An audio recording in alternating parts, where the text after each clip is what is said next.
Kohima, November 11. Advisor Imchem held a press briefing in Kohima at New Secretariat today, where he addressed significant developments under the BJP-led administration concerning Naga political issues and central flagship programs. Imchem highlighted the progress made on Naga political matters, particularly through the framework agreement and agreed position under BJP governance.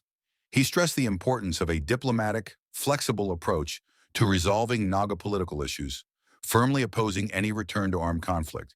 Imchem called on current leaders to establish a solid foundation that would enable future generations to lead in a stable and peaceful environment, free from past cycles of violence and instability. Reflecting on the need for a balanced roadmap, he cautioned that failure to establish such a framework could perpetuate instability. Imchem emphasized that many people still carry the scars of past violence and that a peaceful, sustainable solution is necessary for long-term stability. He advocated for a negotiation style grounded in flexibility and give and take, urging negotiators to explore alternative options when needed. He rejected a winner-takes-all approach, favoring a win-win outcome that respects the interests of both India and the Naga people. He referred to this approach as interdiplomacy, a reciprocal, flexible diplomacy aimed at mutual benefit. Imchem also highlighted the importance of central flagship programs in addressing Nagaland's needs, particularly given the state's limited resources. These initiatives, implemented across various departments, play a vital role in supporting the state's development. He underscored the necessity of maintaining strong relationships with central leaders to secure continued benefits for Nagaland, expressing confidence in Prime Minister Modi's leadership and his contributions to India's economic stability and growth. In discussing the BJP's alliance policy, Imchem affirmed the party's commitment to its coalition partners, stating, "The BJP party never betrays its alliance partners. History will prove this." He pointed out that Nagaland's current opposition-less government reflects strong collaboration among political entities, which has positively impacted governance and development. However, he voiced concerns about the concept of an opposition-less government, describing it as tasteless due to the lack of a counterbalance that traditionally holds governments accountable. He emphasized that opposition serves as the people's voice and ensures accountability by pointing out mistakes made by the ruling party, concluding that a government without opposition lacks the flavor necessary for a balanced and accountable system. If we break down the ceasefire and go back to the armed struggle, I don't see a very bright Nagaland future.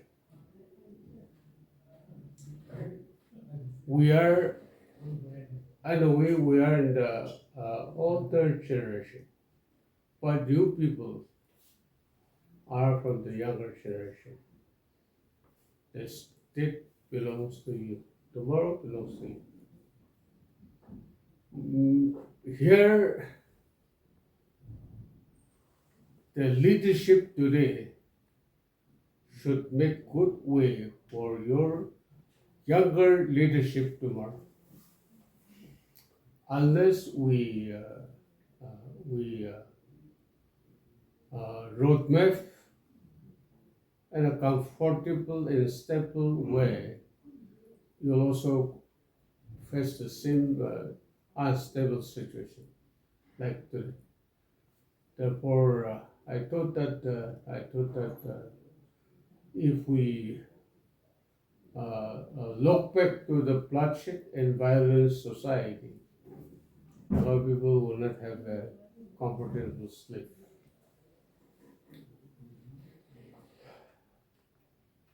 The negotiation which is being conducted over the last nearly around the 3 decades may not be that easy. It may be easier said than done, but I still stretch that the negotiators should have the diplomacy of give and take and flexible diplomacy, I call it. Supposing we are asking one item, if that is not negotiable, then we'll let us jump to another option. If you can't consider this one, then you have to grant this one. Like that. And then I believe that Naga negotiation cannot be or will not be a winner-takes-all situation. It has to be settled and a give and take, winner takes all party, all winners. Both the parties are winners. We have to take it in that diplomacy. We have to take it in that diplomacy. Win-win situation, they call it. A win-win. Government of India should also win. Naga people should also win. So both the parties should be the winner. So how to carve out the win-win solution? It has to be worked out only through the mechanism of flexible diplomacy. Flexible diplomacy. The whole Naga people, we are people's elected representatives. My people see so to us. My people, our people, as elected representatives, the people are talking in that language. We need to adopt a flexible diplomacy so that we end up in a win-win situation. That means no loser. Both the parties are winning. That strategy will work for the benefit of the Naga people as well as for the government of India. Now, therefore, I thought it imperative that my opinion and the people's opinion should be portrayed down to the mass and public too, through your interaction. So from my side, that's all. I'm only taking a question from your end. Narendra Modi factor comes into play in a significant way in the upliftment of Indian national economy, not only politics. And therefore, I have trust in his leadership. There are so many flagship programs initiated by the national government given to the state. Even though in the state, not necessarily only in Nagaland, but across the nation, in the state, implementation is not up to the mark or up to the desired objectives of the author of the schemes. And yet, the schemes, especially central schemes, flagship programs, are very time-tested schemes, which is directly aimed to benefit the people.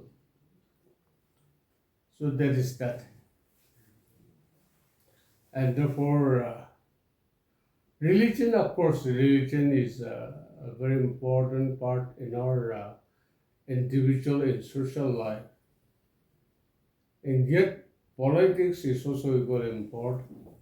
And economic factor plays in both the dimensions, religion and then the politics, economy. Successive budget presentation, even though our state-owned resources are very limited and meager, and yet the state is mostly fed by the central government flagship programs spread over different departments, and they are doing it. So this is one of the aspects, and I believe that for some time to come, BJP party will remain, and then the government as such, we need to have a good relationship with the BJP government in Delhi, so that our people are benefited on the ground level. That is one of the agenda I have today to share with you. And another aspect is we're all shocked to learn that the innocent iron their negotiating team for talking about breaking up a ceasefire if the settlement could not be arrived at. I don't subscribe to the idea of breaking down of the ceasefire. To me,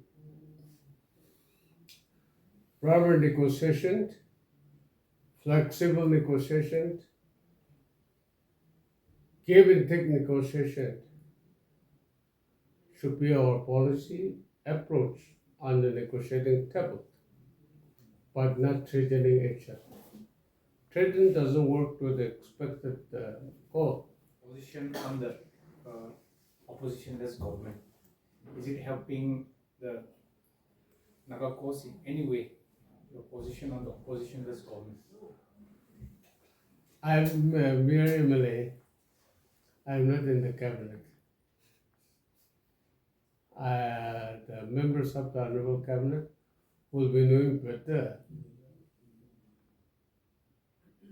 Anyway, my opinion is such a oppositionless government doesn't have much of it. It is not. A dusty government. As